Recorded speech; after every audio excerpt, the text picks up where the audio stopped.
Assalamualaikum warahmatullahi wabarakatuh. Kembali bersama Jurnal Inggris dalam renungan pagi. Nah, kali ini saya ingin membuat video yaitu masih tentang Al-Quran sebagai pedoman hidup. Nah, subjudulnya adalah Jika Kematian Sudah Dekat. Oke, teman-teman sekalian, sehat-sehat ya semua ya. Jika kematian sudah dekat, Allah Maha Kuasa atas segala yang diciptakannya. Jika Dia menginginkan seseorang mati, matilah. Jika Dia menghendaki hidup, hiduplah. Kematian merupakan hal yang menakutkan bagi yang tidak beriman dan tidak mengerjakan yang amal saleh, tidak beribadah, dan berbuat kemungkaran. Karena mereka terlalu mencintai kehidupan dunia dan takut akan siksa yang akan didapatkan. Sementara itu, bagi manusia yang beriman dan banyak melakukan amal saleh dan kebaikan, kematian merupakan anugerah yang diharapkan. Karena mereka menanti balasan kebaikan yang kekal atas perbuatan baik yang telah dilakukannya dalam kehidupannya di dunia. Dengan arti kata, hidup dan mati manusia di tangan Allah. Kita diciptakan dan dimatikan. Hidup dan mati adalah keputusan Allah Subhanahu wa ta'ala. Kematian adalah penjemputan kebaikan yang telah dilakukan dan pertanggungjawaban apa yang telah dilakukan. Beruntunglah orang-orang yang masih diberikan waktu untuk memperbaiki imannya. Jadi Quran sebagai pedoman hidup, jika kematian sudah dekat jangan takut. Kalau kita telah diberikan waktu, bersyukurlah kita diberikan waktu untuk memperbaiki iman kita dan melaksanakan kebaikan-kebaikan. Quran Surat Ali Imran 145. Atas izin Allah sesuatu yang bernyawa akan mati. Kebaikan dan ibadahmu untukmu, kejahatan yang kamu lakukan juga untukmu. Bersyukurlah jika kita mengerjakan kebaikan dan ibadah yang tujuannya dunia akhirat. Nah, itulah tadi teman-teman renungan pagi kita yang berjudul Jika Kematian Sudah Dekat. Artinya perbaikilah ibadah-ibadah kita.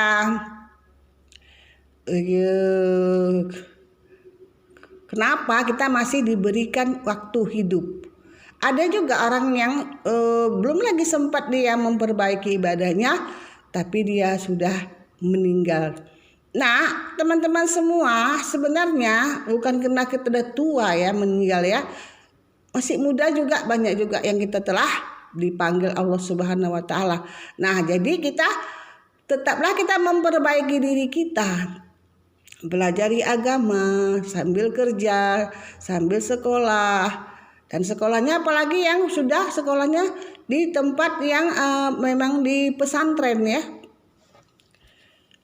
Mudah-mudahan apa yang dapat ilmu-ilmu kita, anak-anak kita yang di pesantren itu jangan pula dijadikan politik ya. Seperti misalnya ya diajak untuk ribut, diajak ke sana kemari. Ada yang bergibah menceritakan presiden-presiden yang lama, kampanye-kampanye. Gak usah jadikan alat ya, seperti meninggalnya 6 syuhada yang azan, yang pandai, yang hafiz, 6 syuhada yang meninggal. Sampai sekarang nggak ada yang bertanggung jawab, malahan ya dituduh dia sebagai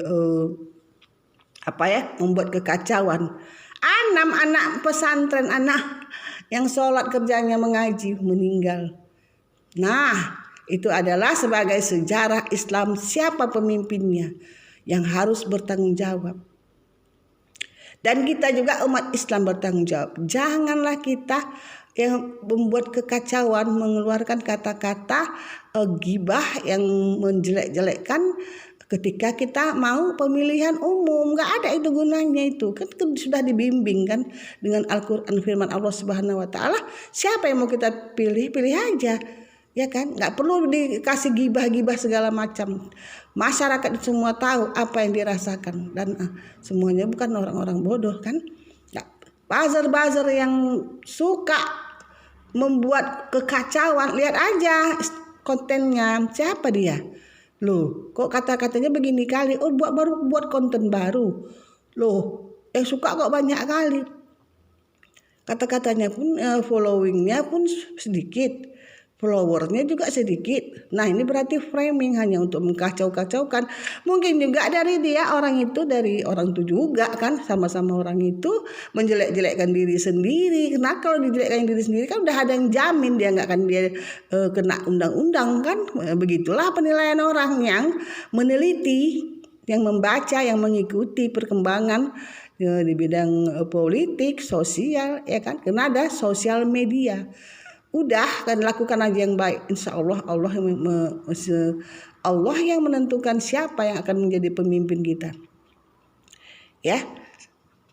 Begitulah ceramah renungan pagi, gak usah ceramah ya, orangnya pun bukannya ini kali ustazah kan ya, tapi karena adanya media sosial. Kemudian ya karena sering-sering mengaji, sering-sering baca Quran ya, gak salah lah ya kita menyampaikan sedikit apa yang kita ketahui melalui bahasa kita. Karena kita perhatikan ya perkembangan bahasa kan, Quran kan bahasanya kan itulah dia bahasanya kan, tapi kita bisa juga mengambil kesimpulannya supaya orang mengerti apa yang kita katakan. Jangan kita katakan Quran sebagai Islam sebagai rahmatan lil alamin, di mananya kan orang harus mengerti semuanya karena Quran ini kan untuk semua. Ya, siapa saja kan, orang agama apa saja kan bisa sih mengerti apa sih Islam, apa sih Kristen kan gitu kan. Apakah agama-agama yang lain? Gak ada salahnya kalau kita sekarang ini bermedia sosial. Jadi kita buatlah supaya orang mengerti. Bukan kita untuk merubah ya. Demikianlah, yang salah adalah dari saya sendiri, yang benar adalah Allah Subhanahu Wa Taala. Untuk itu saya mohon maaf jika ada kata yang tidak enak atau ada kata yang agak tidak pas, saya mohon dimaafkan. Saya semoga yang membaca, yang like, yang share, saya mau like, mau share, pokoknya yang membaca, yang nggak membaca pun nggak ada masalah, diberikan rezeki yang melimpah. Nah, anak yang saleh, saleha, suami yang saleh, istri yang saleha, tercapai apa semua yang dicita-citakan dan mendapatkan uang yang halal. Wabillahi taufiq wal hidayah. Assalamualaikum warahmatullahi wabarakatuh. Saya Zulma Emis undur diri. Selamat pagi.